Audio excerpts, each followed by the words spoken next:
ನಮಸ್ಕಾರ ಸ್ನೇಹಿತರೆ, ಪ್ರತಿಬಿಂಬ ಚಾನೆಲ್ಗೆ ಸ್ವಾಗತ. ಮೌನದ ಮಧ್ಯೆ ಬಚ್ಚಿಟ್ಟ ಸತ್ಯ ಕಥೆಯ 4ನೇ ಭಾಗವನ್ನು ಇವತ್ತು ಹೇಳುತ್ತಿದ್ದೇನೆ.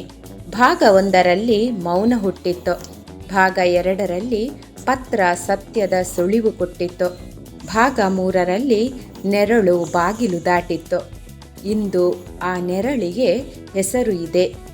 ಇಷ್ಟು ವರ್ಷ ಮರೆಮಾಡಿದ ಸತ್ಯ ಇಂದು ಮುಖಾಮುಖಿಯಾಗಿ ನಿಂತಿದೆ.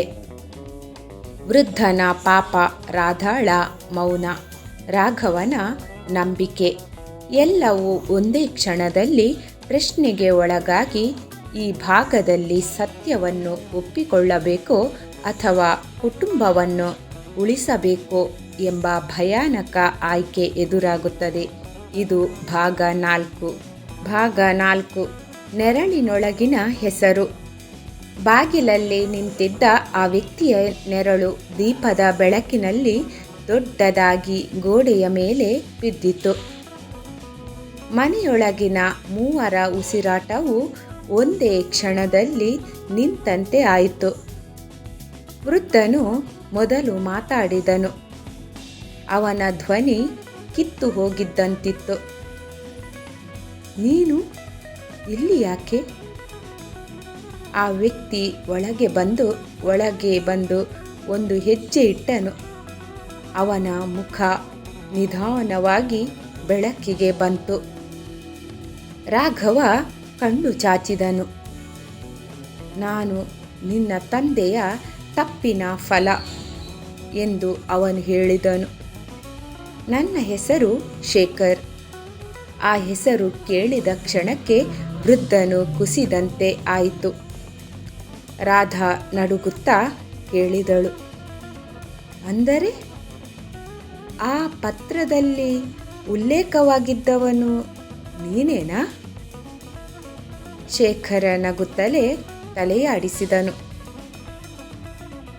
ನನ್ನ ಅಸ್ತಿತ್ವವನ್ನು ಮರೆಮಾಡಿ ಈ ಮನೆಯ ಶಾಂತಿಯನ್ನು ಉಳಿಸಲು ಯತ್ನಿಸಿದ್ದಾನೆ ನಿಮ್ಮ ಅಪ್ಪ. ರಾಘವನ ಕೈಯಲ್ಲಿದ್ದ ಪತ್ರ ಕಂಪಿಸಿತು. ಅಂದರೆ ನನ್ನ ಜೀವನದ ಅರ್ಧ ಸತ್ಯ ನನಗೆ ಗೊತ್ತಿರಲಿಲ್ಲ. ವೃದ್ಧನು ಕಣ್ಣೀರಿನಿಂದ ಮಾತಾಡಿದನು. ನಿನ್ನನ್ನು ಕಾಪಾಡಬೇಕು ಅಂದೇ ಮೌನವಾಗಿದ್ದೆ. ಆ ಕ್ಷಣಕ್ಕೆ ಶೇಖರ್ ಮಾತು ಮುರಿದನು.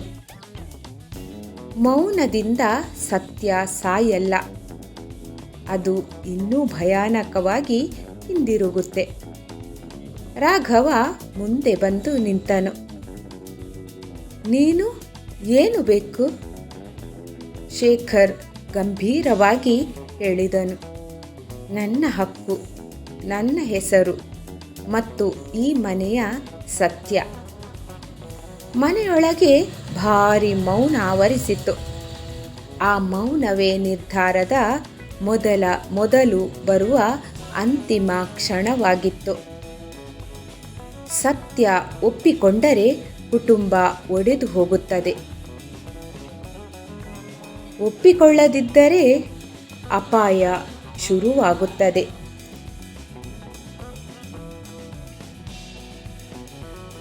ಭಾಗ 5ರಲ್ಲಿ ರಾಘವ ಯಾವ ನಿರ್ಧಾರ ತೆಗೆದುಕೊಳ್ಳುತ್ತಾನೆ?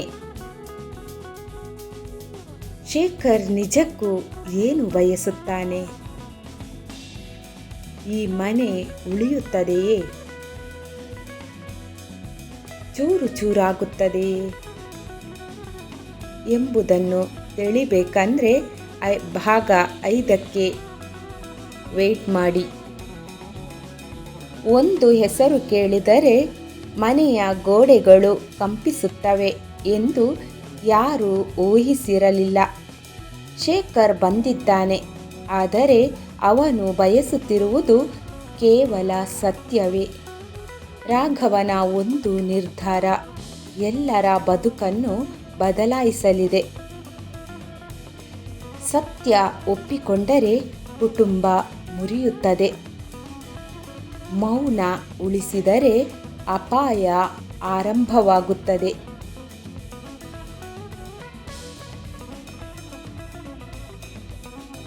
ಮುಂದಿನ ಭಾಗದಲ್ಲಿ ಆಯ್ಕೆ ಮಾಡಲೇಬೇಕಾಗುತ್ತದೆ. ಭಾಗ 5 ತಪ್ಪಿಸಿಕೊಳ್ಳಬೇಡಿ. ಧನ್ಯವಾದಗಳು ಸ್ನೇಹಿತರೆ. ಮುಂದಿನ ಭಾಗದಲ್ಲಿ ಸಿಗುವ. ಈ ಕತೆ ನಿಮಗೆ ಇಷ್ಟವಾಯಿತು ಅಂತ ಅಂದ್ಕೊಂಡಿದ್ದೀನಿ. ಇಷ್ಟವಾಗಿದ್ದರೆ ಪ್ಲೀಸ್ ಲೈಕ್ ಮಾಡೋದನ್ನು ಮರಿಬೇಡಿ. ಅದೇ ರೀತಿ ನನ್ನ ಚಾನೆಲನ್ನು ಮೊದಲನೇ ಬಾರಿಗೆ ನೋಡ್ತಿದ್ರೆ ಸಬ್ಸ್ಕ್ರೈಬ್ ಮಾಡ್ಕೊಂಡು ನೋಡಿ. ಮುಂದಿನ ಭಾಗದಲ್ಲಿ